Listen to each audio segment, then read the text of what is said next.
Hi everyone. The most common question I come across from my clients is always which is the fastest diet it can help to lose their weight? Or they ask in the other way around, please give me a diet chart which helps me to lose the weight in a faster way. So always suggest to think on three parameters. Okay.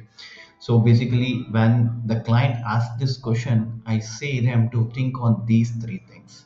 The number one is whether the diet chart, what you're getting into, check whether it is going to be feasible for you, whether the items what has been enlisted, it is something to you can accommodate it, whether I have been familiar with it or the things which it has been given, whether it has been the foods are really familiar or you have been have an exposure experience to it. That is number one.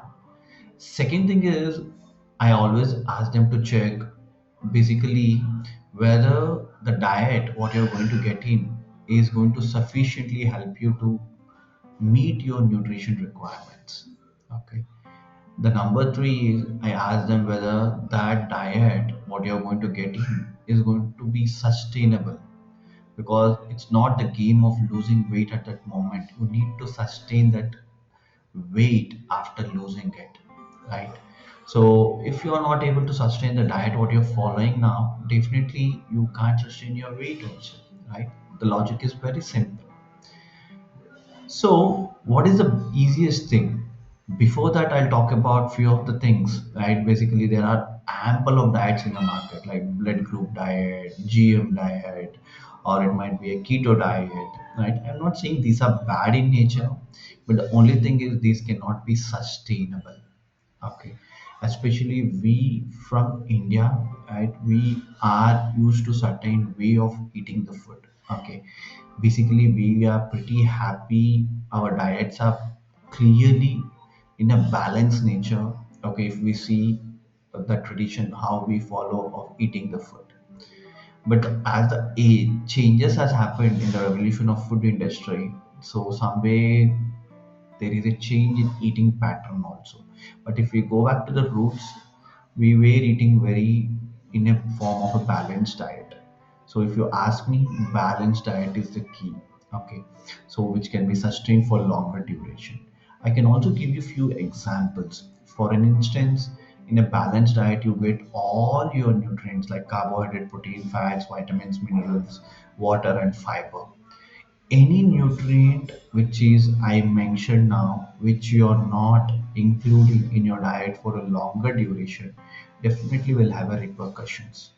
For an instance, if I take an example of keto diet, right?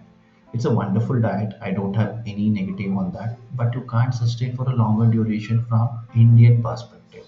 The reason being is it is very focused on only on fats and proteins, not on carbs. In the contrary, we being from India, we can't live out of carbs. Our rotis, chapatis, and rice, it is a part of our daily routine. Right? We can't keep away from it for a longer duration. Any diet without having this cannot be sustained for a longer time. Number two is it might be a GM diet or a liquid diet, right, where you focus on eating only fruit juices or fruits or vegetables, right, without any food grains. For a longer duration, it will start giving you a deficiency that might lack a protein or a fat in the diet, leading you to the repercussions in the future. It might be in form of your hair fall or skin elasticity going down, or you look more aged after losing your weight. Correct. So if you follow a rhythm of having a balanced foods, which is having adequate carbs, proteins, and fats in your diet, followed by having good nourishment in form of good vegetables and fruits to get all your vitamins and minerals, that can be sustained for a longer duration. Only one thing I would like to see and end this video is whatever you're trying to get into, just see whether it is sustainable, whether it is matching your roots, the nativity or the native thing. Okay. Or the third thing is basically whether it is going to help you to meet your daily nutrition requirements. Probably there it might require a qualified nutritionist to get a help, whether what is my nutrition requirement, whether what I am taking, whether it is really matching my nutrition requirement for my body or not, right? So hope this video is helped you to understand better about the diet part. Take care of yourself. We'll meet you in the next video again.